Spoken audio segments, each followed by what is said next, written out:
Hello everyone, and welcome to this episode of Chrysalis on the Couch. So today we are going to be talking about learning through storytelling, and I'm very pleased to introduce Jaswinder Challi, and Suzanna Storey, who are with me today. My name is Lorna Cordwell. I'm a tutor for Chrysalis courses and have been for a number of years now. Jaswinder is a fellow tutor at Chrysalis courses, and Suzanna is one of our current students. So welcome to you both.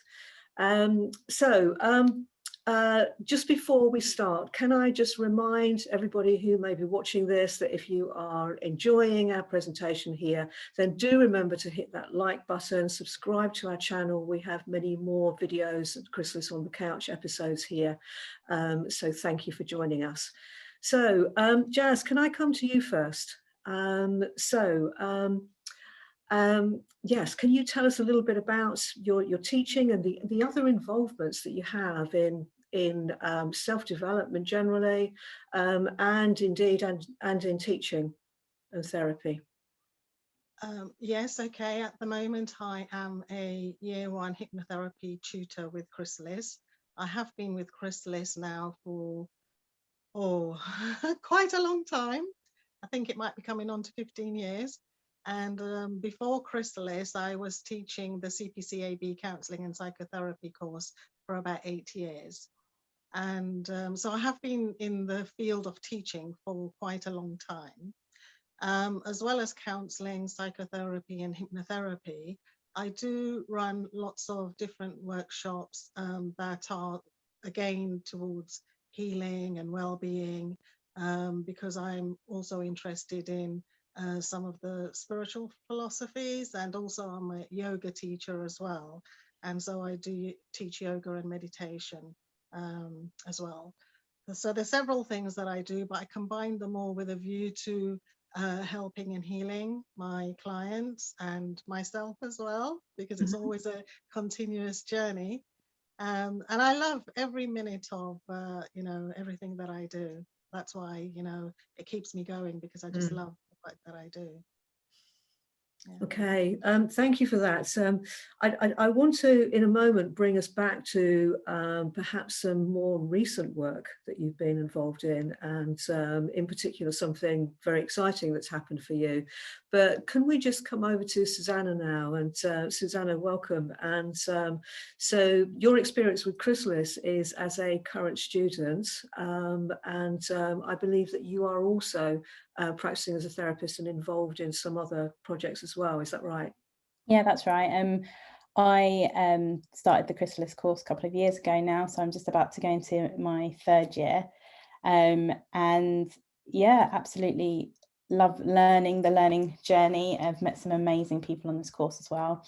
I do work full-time as a senior wellness manager for a university, so I do a lot of things around wellness, and also have like private clients for hypnotherapy and counselling as well. So yeah, it's been a real journey in and of itself. And I like to kind of specialize in creativity, because I'm kind of a creative myself and love to do all things creative. I'm married to a musician, so kind of my wellness journey is very much interlinked with creativity. That's a little bit about me.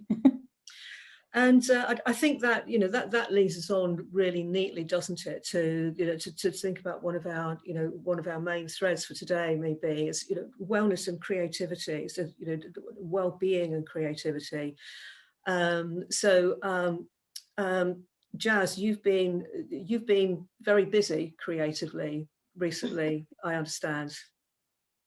I have, like in between doing my classes and in between marking, I take breaks. And during those breaks, I write. And the writing has been very healing and cathartic for me. And the opportunities actually came my way to be involved in some books where I co-authored work, especially during this pandemic. It's been like the opportunity has been there for me. And I'm actually connected to a group where we have been working on a book at the moment. It's called The New Woman, and it's actually got 30 co-authors, and this book will be out in June. Yeah, I've done 5 books since this pandemic started, and they have been amazing. I can actually show you 2 Sorry, that did I've you got say here. 5 books since this pandemic started? 5 books. Wow, that's amazing. How do you fit in any teaching and everything else, therapy and everything else as well? Well, like I said, it's kind of like, you know, during breaks, like it might be when I finished my day of work for everything. And in the evening, you know, I might sit down for a couple of hours, just reflect on the day, and then sort of like start to receive, I call it downloads of whatever might be coming through for me. Right. And then I write it down. Right. And yeah, so that's how it's sort of like come about. Before I used to just write, but then obviously, as I said, these opportunities came my way where people asked me if I would like to contribute to their books, and you know, it was like, yes, I'd love to. I have 2 here in the hard copy that I can show you. Okay, let's have a look. Fantastic. This one, Our Infinite Power to Heal, right, is 101 co-authors. And this one I actually talked about a period in my life quite some time ago when I first started out on this journey, which was a really difficult and tough time. And I was going through a lot of anxiety, panic, anxiety, and how I kind of worked on myself to bring a lot of that down and heal that. That's why the book is called Our Infinite Power to Heal. So it's how we bring about our, you know, own ways of healing, our own power, utilizing our own power. Right. And that was amazing to work on that with the group of people. And yeah, that was the first one. It came out just as we hit, you know, just as we kind of like started to come into COVID.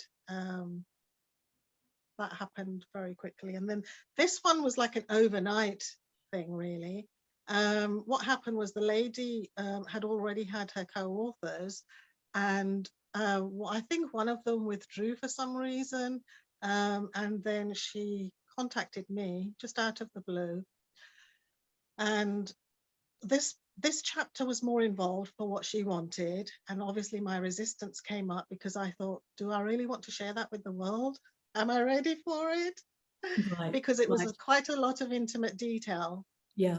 And she said, write it, see how you feel. So I wrote it, and it just was so healing, brought up so much, you know, emotion. And when I wrote it, I kind of sat with it for a while. And I did say to her, I'm still not sure if I want to really put this in a book and let the world read it. And she said, just think of all those people you'll be helping, all those women out there that might be in the same boat that you'll be helping. And she said, think about it, you know, go away and think about it. So I kind of like meditated into that. And my guidance, my intuitive guidance was saying, go with it, go with it. This is your next step, go with it. So I did, and it was amazing.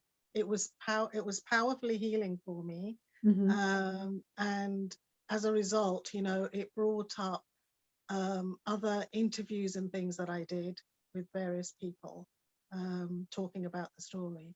And a recent one that I did was for a charity called Domestic Peace, where they're trying to bring about peace in domestic situations, rather than the term, you know, domestic abuse, which is like, you know, obviously everywhere.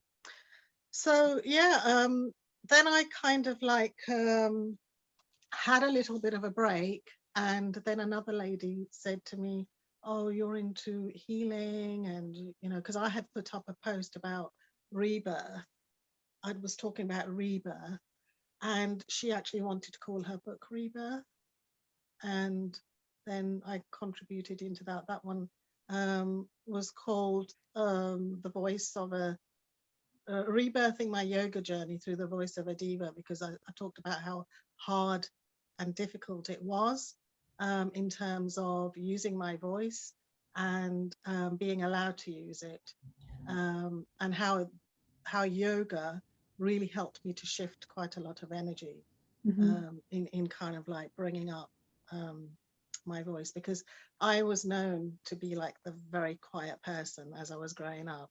I hardly had a voice, you know. So this has been very, very powerful for me. I know Suzanna mentioned earlier as well about the voice. So I'm actually working on my own book, which is called The Authenticated Voice.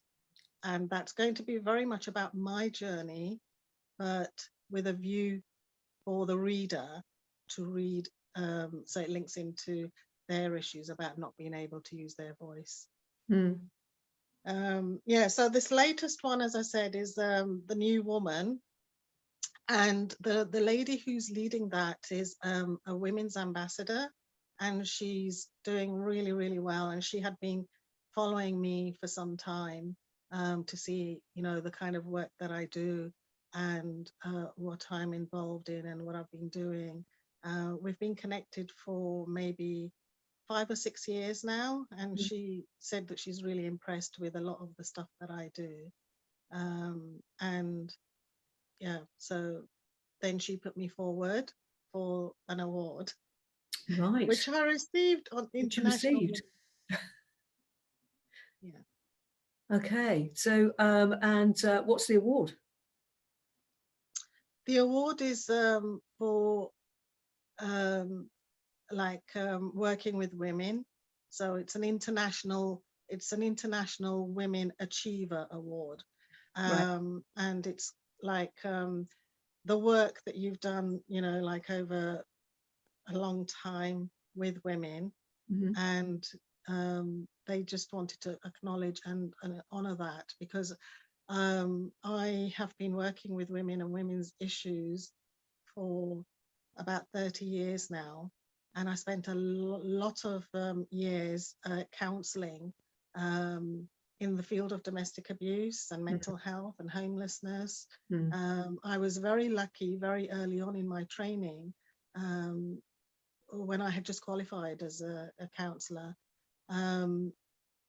because in those days there weren't many Asian women counsellors.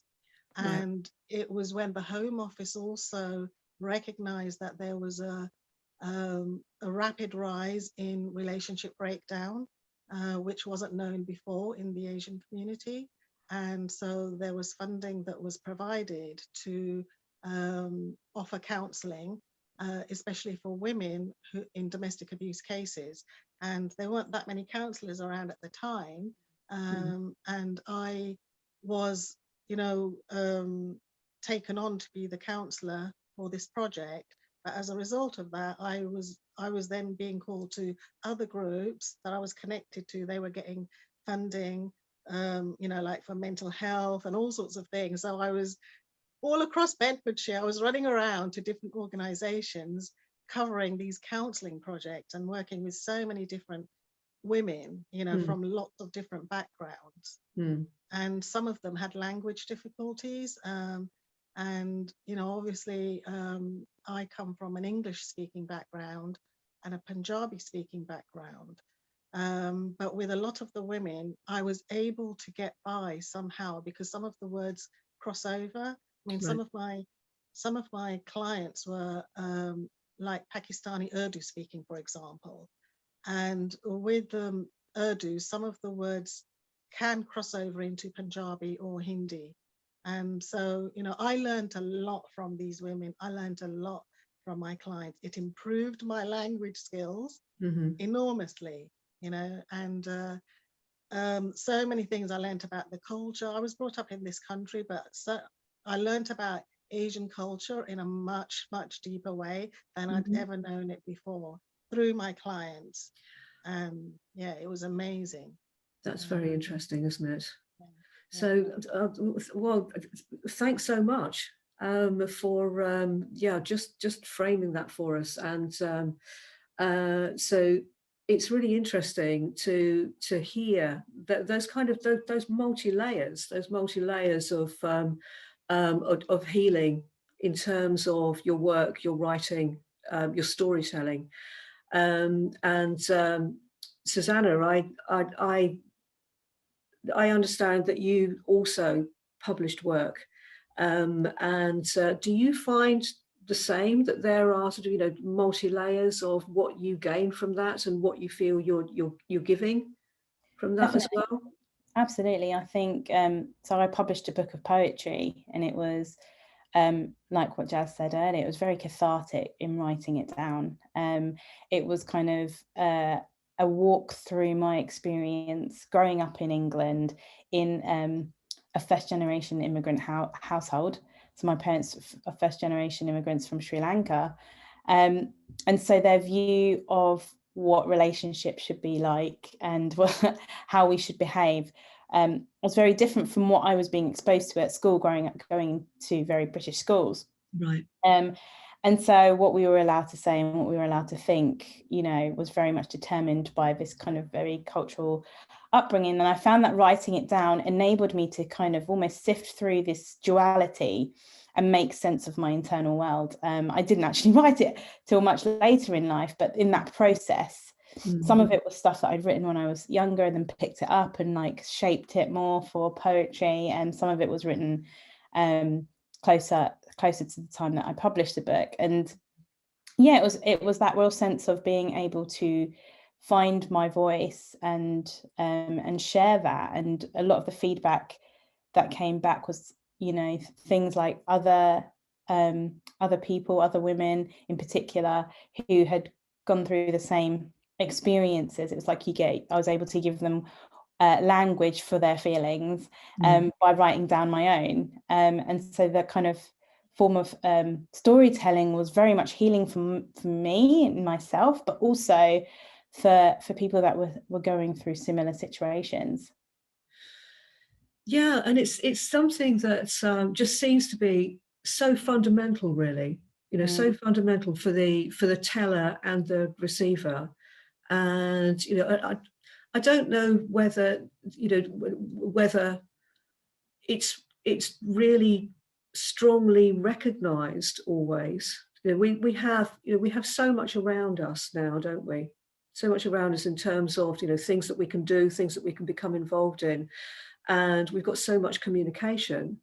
But I think that a lot of people feel, for example, that it doesn't matter how many TV programs or movies or podcasts or internet sites. It's like there is something special about the written word in a format that you can kind of pick up and open and hold and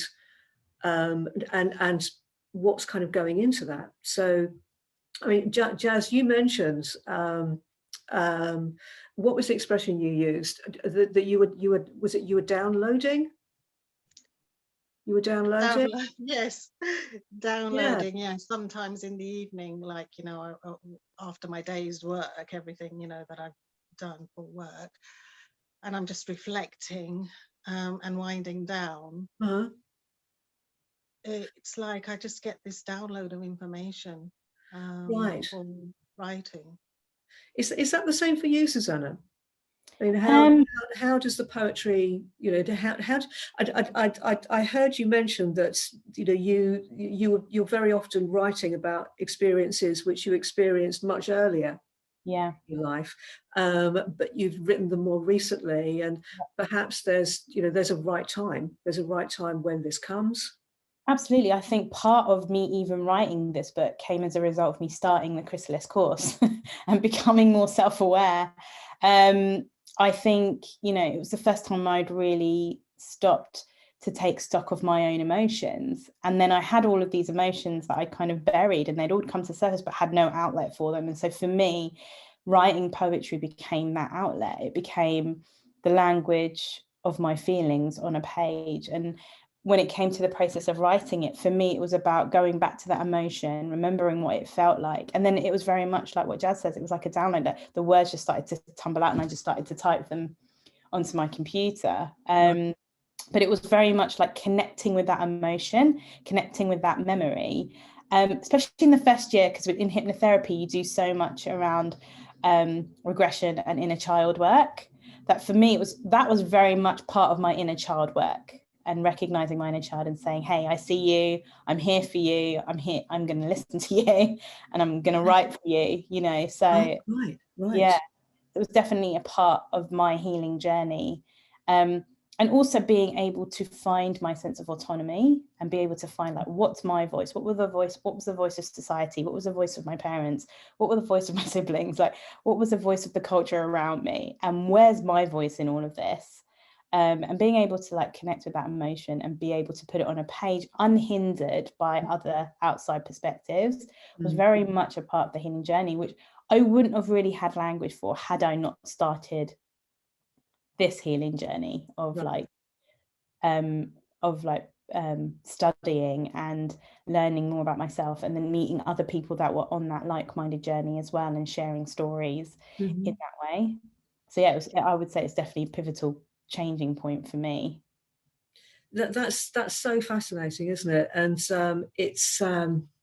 it kind of highlights for me that you know, our theories around therapy, hypnotherapy, psychology, and so on. You know, the theories of, you know, human nature and different parts of ourselves, different aspects of ourselves, as you say. You know, inner child parts, parts that are kind of there that you know that need a voice. We can learn about that, but actually applying it feels different. I've got this kind of image here of, you know, those sort of mindfulness colouring books that you can buy, which are, you know, which are lovely pictures, but you have to fill them in. You know, you have to provide the colour to them. There's, you know, there's a structure there, but we have to actually decide how that finished piece is going to look. And so by understanding more of what we're thinking and feeling and where that's coming from, and giving voice to different aspects of ourselves. But then I think that, you know, what I'm hearing anyway, that we're tapping into here, is the importance of giving that voice and having that voice, and this kind of dual nature of, okay, on the one hand, it's really healing to hear our own story, but then there's this other component of giving it, of telling it, and how energizing that is. So, I mean, just going back just to what you said around this, you know, feeling like you're downloading something, that it has to happen. It's, you know, it's not, okay, I've done my work today and now I shall do this. It's, okay, I have to do this. I have to do this. It's there. It's there. It has to be. It has to be made into some kind of form. Yeah, definitely. I mean, I think I used to ignore it before. It was there for quite some time, and I used to ignore it. And then I realized that, you know, I was just suppressing a part of my creativity that needed to come out and be expressed and not be suppressed again. And when I accepted that, it started to flow. So I think, you know, we need to go with our feelings and emotions and act, you know, and honor them rather than deny them, which is very important. And for a long time, I was denying it, and I was aware I was doing it, but I didn't really kind of give it sort of like the understanding of the power that it had. It was like, oh, okay, you know, ignore that. And I did do it for a long time. But now that I'm really accepting it and going with it, I'm finding healing on a much, much different level, much deeper level. I'm feeling so much more connected to myself and, you know, everything else. And does that feel the same for you, Suzanna? Definitely. I think, you know, growing up, not being able to know what my voice was, felt like a very powerless state of being.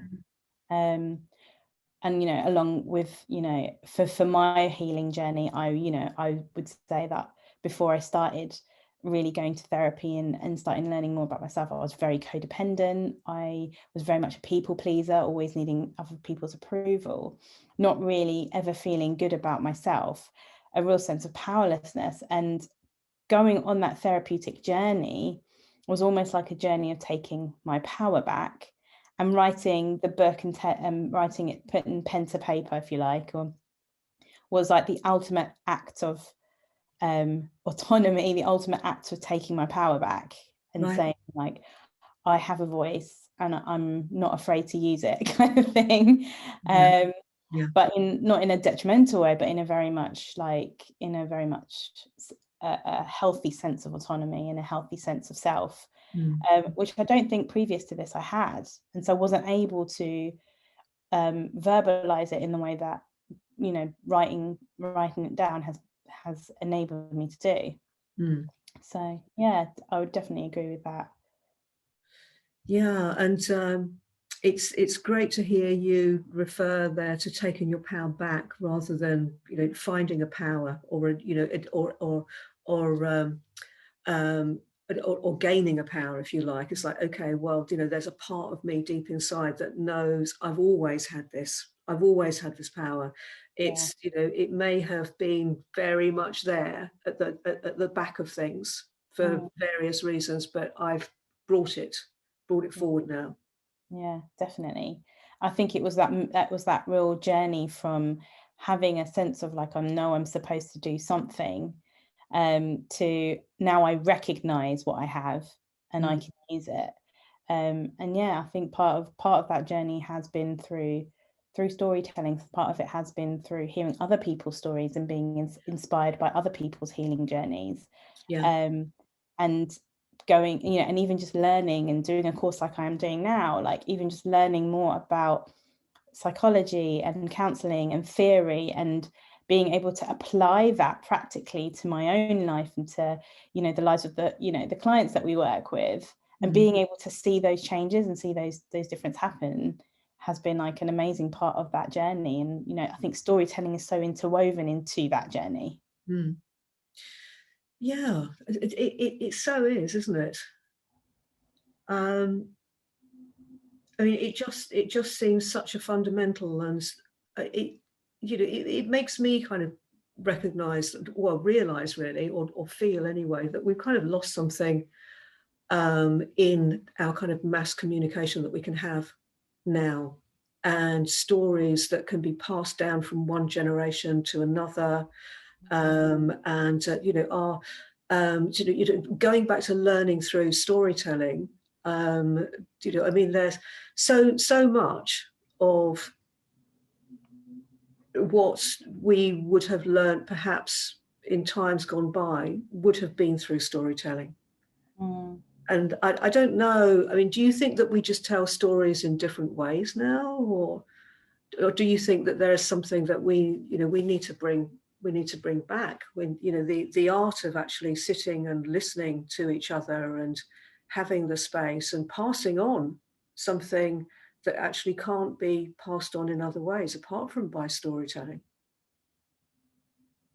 Definitely. I think, you know, part and parcel of having discussions like this is creating other ways or other platforms, if you like, of being able to share each other's stories. I think storytelling has shifted so much because now you get bite-sized storytelling on Facebook or Instagram or social media or whatever it is, and it's you're getting glimpses into people's lives or what they choose to show you, if you like, and it's like the nature of storytelling has changed. I don't know if storytelling has stopped full stop, but I think the nature of it has changed. And actually, I think there is this kind of, especially after the pandemic, this global shift towards the desire for truth, for desire to be known, to hear other people's sides of the stories, for us to question history in itself, you know, and what we've read in previous books, how it's been written, who's been doing the writing, whose voice have we been listening to. And with the advancement of the internet, it's like now you have exposure to so many different voices. You have to start thinking more critically and looking at different things from different angles.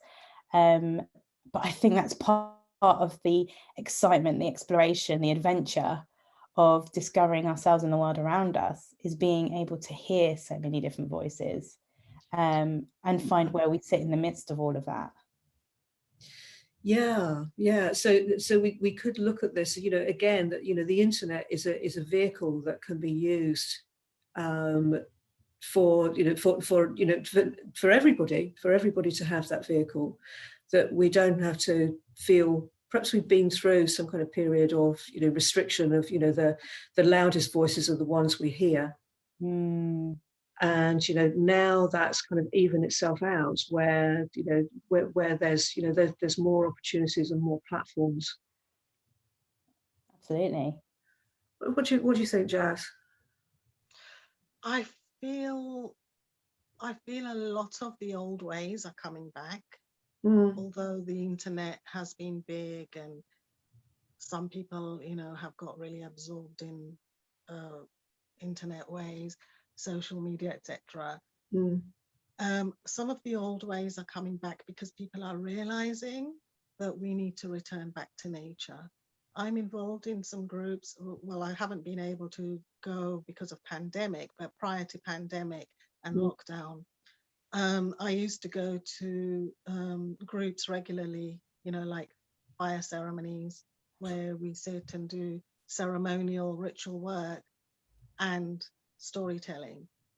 So you've got time and space for each other and what's going on. I mean, I grew up with storytelling because my parents were always at work. My mum and dad, they, you know, were like obviously coming from such poverty background, like Susanna's parents, first generation Asians. But we were lucky that we had my grandmother living with us when my grandfather passed away. She came and joined us, so she looked after us as we were growing up. And in the evenings, we all had to, because of school the next day, in the evenings, we had to go to bed really early. But my grandmother used to spend quite a lot of time telling us these stories to keep us occupied. And, you know, I learned so much about my grandmother and her life through her storytelling. Because India obviously was a world that we just didn't know about. Because we were here growing up and, you know, we knew the Western way of life. And we grew up in the era where there was no internet, there was no social media. And so it was just communicating with each other. And I was lucky that we had quite a community focus. And a lot of the elders would come and see my grandmother and sit around and talk to her. And growing up, then we had a live fire as well, because the fire used to heat up our hot water and give us heating. We used to have the fireplace and the chimney and all that. So it's interesting that, you know, I've actually still carried that through.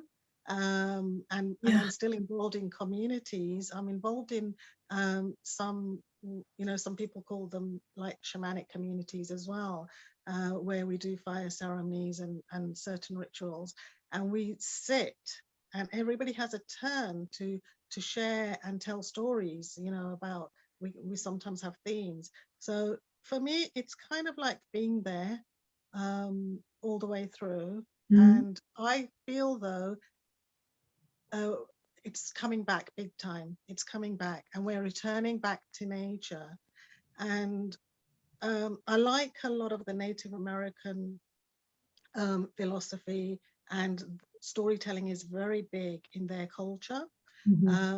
And I do want to share a story actually from a Cherokee tribe, which helped me with a lot of my negative voice. And it could help, obviously, you know, I share it with clients sometimes, and sometimes I have told students as well. It's very powerful because what happens is the grandfather spending time with his grandson, and he's telling the grandson a story. And he says to his grandson, and they're sitting around a fire, because fire is very important in Native American culture as well. And he says to his grandson, inside of me, there are two wolves, and one is a black wolf and one is a white wolf. And the black wolf is forever expressing these thoughts like anger and negative thoughts, like I want to maybe hurt someone or hurt myself. And so he uses lots of expressions on the negative sense. And then he says, but there is another wolf, the white wolf, who is telling me to love myself, to love others, to think positively, and to be kind to myself. So when I'm not being so kind to myself, the white wolf is saying, stop, be kind to yourself. And so this battle goes on between the two wolves. And his grandson sits and looks at the fire, and he says, so if there's a battle going on and there's a fight between these two wolves, which one wins? And the grandfather said, the one I feed. And that is so powerful, because we have a choice of which one we want to feed. And it's like the two minds, like the two voices in our head, the negative voice and the positive voice. But the way the story was told, it was the way obviously relating to their culture, because they live in the land and animals. And so that's the way the story was told to the little boy, and he really connected to it and understood it. And he even engaged and said to his grandfather, which one wins? And the grandfather said, the one I feed. So it's powerful, it's very deep. I love stories. Yeah, that really is, isn't it? And as you were telling that story, then I have those images there of of the little boy, around the fire with his grandfather, the wolves, okay, and just bringing in those images just makes such a difference, doesn't it? So like psychoanalysis talks about images and symbols being the language of our unconscious processes, and actually giving form. Do you find that in your poetry as well, Suzanna? Does it create images for people and for you as your... Definitely, I think that's the power of kind of the written word and sharing stories, is that I can have an image or a feeling that it means something to me. Someone else can read those same words and it can invoke a different emotion in them. And I think that's the power of storytelling, in that it's not just one track, it's not just one side.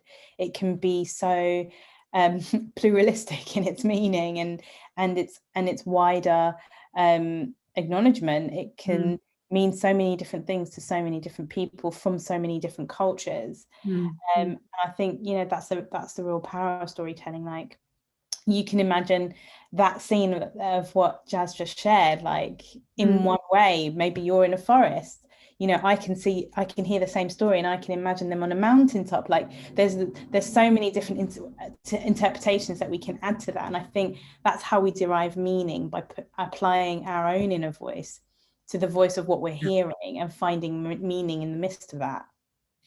Yeah, which means that so there's this this wonderful creative element in actually finding the story within you and telling the story, but then this extra creative element of people hearing the story and interpreting the story in their own way.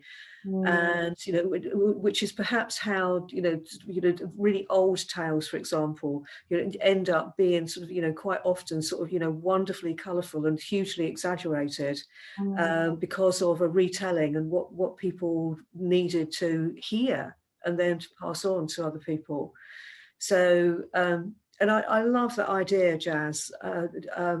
It's not an idea, it's a reality. I love what you were saying, how your grandmother would tell you stories, and how you're carrying that on, which sounds wonderful. And I never knew my grandparents. They had died before, well, when I was very young, but my grandfather was a writer, and he wrote movie scripts, but he also has an unpublished manuscript which we all have a copy of his life. It's it's his autobiography, and I am so grateful to have that, because what it's done for me is it's formed a person in my eyes. He's not just a photo or a name. It's actually, it has formed for me, a whole fully formed person of how he thought, what his experiences were. And, it's so important to me to have that manuscript. So, it would have been even nicer if I could have sat and heard him tell those stories. That would have brought another whole aspect to it. But just shows that the book itself is valuable, and then what extra you can bring to it by actually talking your story, your truth, and so on. So, Suzanna, do you read or recite your poetry to people in the same way that Jazz is talking about? I haven't done, namely because we've been in lockdown. I'd love to do some open mic, spoken word poetry, but yeah, I would love to. I've had conversations with my husband about putting it to music, and I'm recording it. So watch this space. But yeah, I would like to. I definitely have copies of the book that I read to my kids. So every so often my little one might be like, "Mummy, read me this one." But yeah, for the most part, I haven't read them out loud, but you never know, one day. Well, we'll look forward to that. So do you think it brings a I'm just aware that we need to finish soon, so we'll need to wrap up in a moment. But Jazz, do you feel that it brings another element to be able to vocalize, to speak out? I think, I feel that storytelling employs and utilizes all of our senses, both the storyteller and the story receiver. In hypnotherapy, we talk about like the modalities, and like the visual, auditory, kinesthetic, and I find that the storytelling way captures all of that. We hear the story or we read it, but somehow I feel that we kind of like are using all of our senses to create that story with an interpretation and meaning for ourselves and our own lives, which I think is really, really powerful. Yeah, absolutely. Would you agree with that, Suzanna? Definitely. I think we can read stories and they can affect not just our bodies, our psyches, the holistic psychologist, Dr. Nicole LaPera, just released a book, and she talks about the mind-body connection, how you can hear information or see something and it can affect your mind and your body at the same time. She uses the example of if I start talking about a slice of lemon, I'm cutting the lemon and it's juicy, and you can, and I'm telling you about the juice that's dropping from it, and you put it to your mouth and you can taste the bitterness. Your mouth is already starting to saliva up from me just describing a lemon. Yeah. And it talks about how we have this mind-body connection. So I can read someone's story and it can affect something. It can affect me on an emotional level, but it can also affect me like physically, and that can be towards healing and being able to release certain emotions that I haven't been able to do myself. And yeah, I would definitely say that that's the power that storytelling has in helping us to heal, in helping us to discover. And yeah, definitely. Well, thank you so much. So, this has been so interesting to hear, and, so inspiring. Thank you for, for your stories. Yeah, I think that we unfortunately, we're going to need to close there. So thanks to Suzanna, thanks to Jazz. I've been Lorna. Thank you for tuning in and listening. To those of you who are listening, do remember, please, that if you've enjoyed this, then do press that like button, do subscribe to our channel, and we'll be back with our next episode really soon. So thank you and goodbye from us. Thank you. Thank you. Bye-bye. Bye for now. Thank you, Lorna. Thank you, Susanna. Thank you, Lorna. Thanks, Thank Jess. you.